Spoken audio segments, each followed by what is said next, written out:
ವಕ್ರತುಂಡ ಮಹಾಕಾಯ ಕೋಟಿ ಸೂರ್ಯ ಸಮಪ್ರಭಾ ನಿರ್ವಿಘ್ನಂ ಕುರು ಮೇ ದೇವ ಸರ್ವಕಾರ್ಯೇಷು ಸರ್ವದಾ. ನಮಸ್ಕಾರ ನನ್ನ ಎಲ್ಲ ಯೂಟ್ಯೂಬ್ ವೀಕ್ಷಕರಿಗೂ. ಇವತ್ತಿನ ನನ್ನ ವಿಡಿಯೋ ವಿಚಾರ ತುಲಾ ರಾಶಿಯವರ ಮುಂದಿನ ಭವಿಷ್ಯ ಯಾವ ರೀತಿ ಇರ್ಬೋದು ಅಂತ. ಅದಕ್ಕಿಂತ ಮುಂಚೆ ನನ್ನ ಈ ಒಂದು ಚಾನಲಿಗೆ ಹೊಸಬ್ರು ಯಾರಾದರೂ ಬಂದಿದ್ದರೆ ಈ ಒಂದು ನನ್ನ ವಿಡಿಯೋವನ್ನು ಸಬ್ಸ್ಕ್ರೈಬ್ ಮಾಡೋದನ್ನು ಮರಿಬೇಡಿ. ಹಾಗೂ ಕೊನೆಯ ತನಕ ನೋಡಿ, ವಿಷಯಗಳು ನಿಮಗೆ ಸರಿಯಾಗಿ ಅರ್ಥ ಆಗುತ್ತೆ. ನೋಡಿ, ಸ್ವಲ್ಪ ಎಡವಿದ್ರೂ ಕೂಡ ಇಲ್ಲಿ ತೊಂದರೆ ಆಗುತ್ತೆ. ನೋಡಿ, ನಿಮ್ಮ ಆರೋಗ್ಯದ ವಿಚಾರದಲ್ಲಿ ಸ್ವಲ್ಪ ಜಾಗ್ರತೆಯಿಂದ ಇದ್ದರೆ ನೀವು ಬಹಳ ಒಳ್ಳೆಯದು. ಯಾಕಂದರೆ 6ನೇ ಮನೆ ರೋಗಸ್ಥಾನವು ಕೂಡ ಇಲ್ಲಿ ಹೌದು. ಇಲ್ಲಿ ಕೇತುವಿನ ಒಂದು ನೇರ ದೃಷ್ಟಿ ನಿಮ್ಮ 6ನೇ ಮನೆ ಮೇಲಿದೆ. ಹೆಚ್ಚಿನದಾಗಿ ಬುಧ ಹಾಗೂ ರಾಹುಗಳಿಂದ ನಿಮಗೆ ಮಾನಸಿಕ ನೆಮ್ಮದಿಯು ಇಲ್ಲದಾದೀತು. ಹಾಗೂ ಹೆಚ್ಚಿನ ನೆಗೆಟಿವಿಟಿ ನಿಮ್ಮ ಮನಸ್ಸಿನ ಮೇಲೆ ಪರಿಣಾಮ ಬೀರುವ ಸಾಧ್ಯತೆಗಳು ಉಂಟು. ಆದ್ದರಿಂದ ನೀವು ನಿಮಗಿಷ್ಟವಾದ ಆಧ್ಯಾತ್ಮಿಕ ಒಂದು ಪುಸ್ತಕಗಳಿರಬಹುದು ಅಥವಾ ಇತರ ಮನಸ್ಸಿಗೆ ಆನಂದ ಕೊಡುವ ವಿಷಯಗಳ ಕಡೆಗೆ ಗಮನ ಕೊಟ್ಟರೆ ನಿಮ್ಮಲ್ಲಿರುವ ನೆಗೆಟಿವಿಟಿಯನ್ನು ತೊಲಗಿಸಬಹುದು. ಹಾಗೂ ನೀವು ಸಕಾರಾತ್ಮಕವಾಗಿ ಕೂಡ ಸ್ಪಂದಿಸುವುದಕ್ಕೆ ದಾರಿಯು ನಿಮಗೆ ಗೋಚರವಾಗುತ್ತೆ. ಇದು ನಿಮ್ಮ ಆರೋಗ್ಯ ದೃಷ್ಟಿಯಿಂದ ಮಾಡುವುದು ಸಹ ಒಳ್ಳೆಯದು ಅಂತ ನನಗಿಲ್ಲಿ ಅನ್ನಿಸ್ತಾ ಇದೆ. ಆಮೇಲೆ ವ್ಯಾಪಾರಸ್ಥರು ಅವರು ಅವರ ಈ ವ್ಯಾಪಾರದಲ್ಲಿ ಹೆಚ್ಚಿನ ಲಾಭವನ್ನು ಪಡೆಯುವ ಸಾಧ್ಯತೆಗಳು ಕೂಡ ಇಲ್ಲಿ ಕಂಡು ಬರ್ತಾ ಇದೆ. ನೋಡಿ, ವಿಶೇಷವಾಗಿ ರಾಹು ನಿಮ್ಮ ಒಂದು ರಾಶಿಯಿಂದ 6ನೇ ಮನೆಯಲ್ಲಿ ಸಂಚಾರ ಮಾಡ್ತಾ ಇದ್ದಾರೆ ಕಳೆದ 1.5 ವರ್ಷದಿಂದ.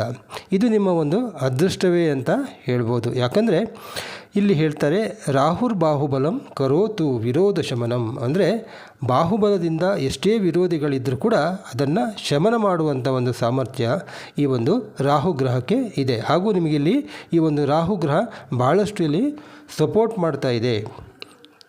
ಆಮೇಲೆ ಈ ಒಂದು ಗ್ರಹ ಇದ್ದಾಗ ನೀವು ಬಹಳಷ್ಟು ಗಳಿಸ್ತೀರ. ಎಷ್ಟೇ ಗಳಿಸಿದರೂ ಕೂಡ ಇದು ನಿಮ್ಮ ಆದಾಯಕ್ಕಿಂತ ನಿಮ್ಮ ಖರ್ಚುಗಳು ಇಲ್ಲಿ ಜಾಸ್ತಿ ಆಗುವ ಸಾಧ್ಯತೆಗಳನ್ನು ಇಲ್ಲಿ ತಳ್ಳಿ ಹಾಕುವಂಗೆ ಇಲ್ಲ.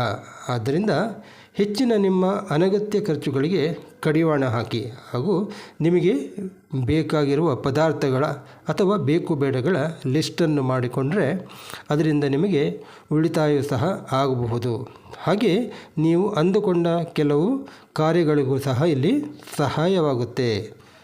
ಮತ್ತು ರಾಹು, ಶನಿ ಮತ್ತು ಬುಧರು ಜೊತೆಯಾಗಿ ಇಲ್ಲಿ ನಿಮ್ಮ 6ನೇ ಮನೆಯಲ್ಲಿ ಇದ್ದಾರೆ. ಸೊ ಕೆಲವು ಕೆಟ್ಟ ಸುದ್ದಿಗಳು ಕೂಡ ಇಲ್ಲಿ ಬರುವ ಸಾಧ್ಯತೆಗಳು ಕೂಡ ಕಂಡು ಬರ್ತಾ ಇದೆ. ಮತ್ತು ನಿಮ್ಮ ವೃತ್ತಿ ಜೀವನದಲ್ಲಿ ಹಳೆಯ ಕೆಲವು ನಿಮ್ಮ ಕೆಟ್ಟ ಪರಿಸ್ಥಿತಿಗಳು ಕೂಡ ಇವಾಗ ಉತ್ತಮವಾಗುವ ಭಾಳಷ್ಟು ನಿರೀಕ್ಷೆ ಇದೆ. ನಿಮಗೆ ತೊಂದರೆಯಂತೂ ಖಂಡಿತ ಆಗಲ್ಲ. ಆತ್ಮವಿಶ್ವಾಸ ನಿಮ್ಮಲ್ಲಿ ಇರಲಿ.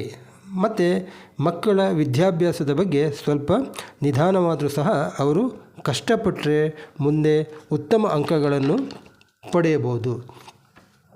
ಆಮೇಲೆ 7ನೇ ಮನೆಯ ರವಿಯ ಸಂಚಾರ ನಿಮ್ಮ ಜಂಟಿ ವ್ಯಾಪಾರ ಅಂದರೆ ಪಾರ್ಟ್ನರ್ಶಿಪ್ ಬಿಸ್ನೆಸ್ಸಲ್ಲಿ ನಿಮಗೆ ಆಗದೇ ಇರುವ ಅಥವಾ ನಿಮ್ಮ ಜೊತೆ ಇದ್ದು ಕೂಡ ಇಲ್ಲಿ ನಿಮಗೆ ಮೋಸ ಆಗುವ ಸಾಧ್ಯತೆಗಳು ಕೂಡ ಇಲ್ಲಿ ಖಂಡಿತ ಇದೆ. ಹಾಗೂ ನಿಮ್ಮ ವಿವಾಹ ಜೀವನದಲ್ಲಿ ಸಣ್ಣ ಪುಟ್ಟ ವಿಷಯಗಳು ದೊಡ್ಡದಾಗಿ ಸರ್ಕಾರದ ಮೆಟ್ಟಲನ್ನು ಏರುವ ಸಾಧ್ಯತೆಗಳನ್ನು ಕೂಡ ಇಲ್ಲಿ ತಳ್ಳಿ ಹಾಕುವಂಗಿಲ್ಲ, ಅಂದರೆ ಸಾಧ್ಯತೆ ಇದೆ. ಹಣಕಾಸು ಖರ್ಚಾಗುವ ಸಾಧ್ಯತೆಗಳು ಕೂಡ ಇಲ್ಲಿ ಕಂಡು ಬರ್ತಾ ಇದೆ. ನಿಮ್ಮಲ್ಲಿ ತಾಳ್ಮೆ, ಸಮಾಧಾನ ನಿಮ್ಮ ಈ ಒಂದು ಮುಂದಿನ ಜೀವನಕ್ಕೆ ಅಡಿಪಾಯವಾಗಬಹುದು. ಆಮೇಲೆ ಅಷ್ಟಮದ ಗುರು ಇನ್ನೇನು ಕೆಲವೇ ದಿನಗಳಲ್ಲಿ ನಿಮ್ಮ ಭಾಗ್ಯದ ಬಾಗಿಲಿನಲ್ಲಿ ಕುಳಿತುಕೊಂಡು ನಿಮಗೋಸ್ಕರ ಕಾಯ್ತಾ ನಿಮ್ಮನ್ನು ಸ್ವಾಗತಿಸ್ತಾ ಇದ್ದಾರೆ. ಅದರಿಂದ ಆದಷ್ಟು ಹೆಚ್ಚಿನ ಅವಕಾಶಗಳು ಹಾಗೂ ಅದೃಷ್ಟ ಮುಂದಿನ ದಿನಗಳಲ್ಲಿ ನಿಮ್ಮ ಕಡೆ ಬರುವ ಸಾಧ್ಯತೆಗಳು ಖಂಡಿತ ಇವೆ.